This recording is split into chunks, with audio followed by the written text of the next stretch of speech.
And if we click there, so B46, I don't know the ECO codes. I wonder if any of you know the ECO codes intimately. I've never really got into that.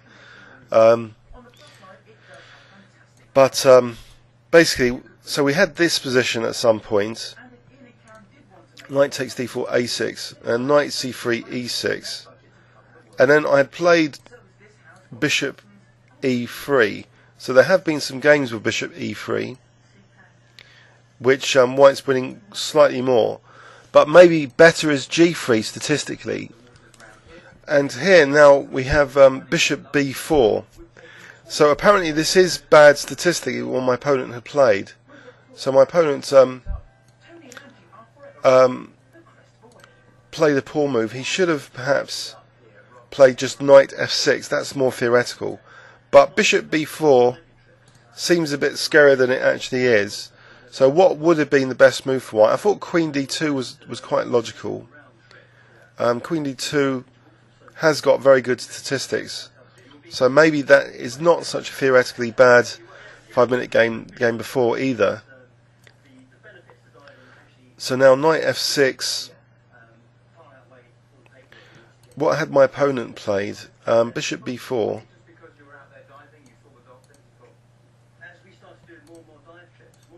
Sorry, I had taken on c6 first and then played queen d2. So if we go back here, I'm not sure knight takes c6 is mentioned actually. So maybe that's my first theoretical slip up. Ah, here. No, this is actually an interesting move. 10-1. Very interesting move. Knight takes c6. So b takes c6. We'll find that. And it's just 5 wins are found in this line.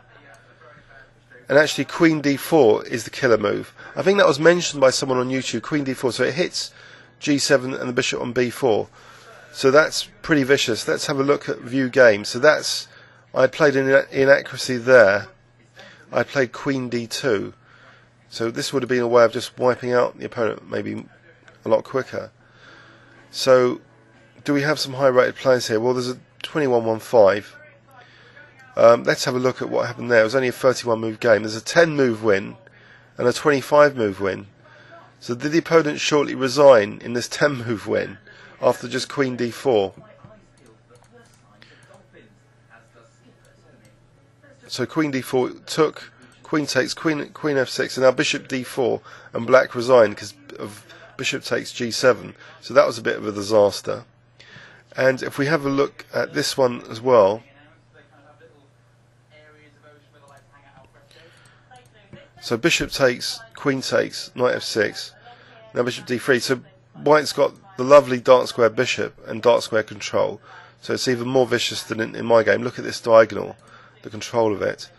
And I don't think black can escape the grip of this. So this even puts even more pressure, this b4, on the dark squares. And it seems the white queen was just menacing in this game, just flicking through just very quickly.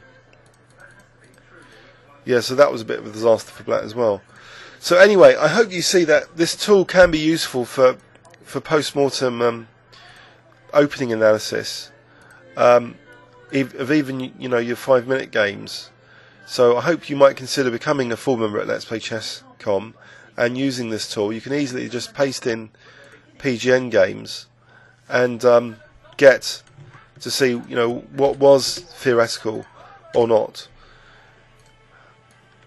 I think this might be more interesting than just trying to do a straight computer post-mortem of 5-minute games, because obviously they're full of blunders, but just to see in the opening phase where something could have been improved. And this was a previous game in the Balzlavski variation.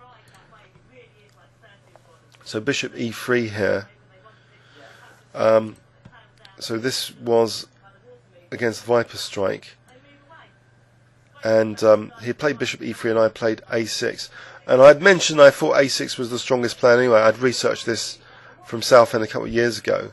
And if we look now, we're about to see, is a6 a popular move statistically? I think this was a reasonable plan what I played.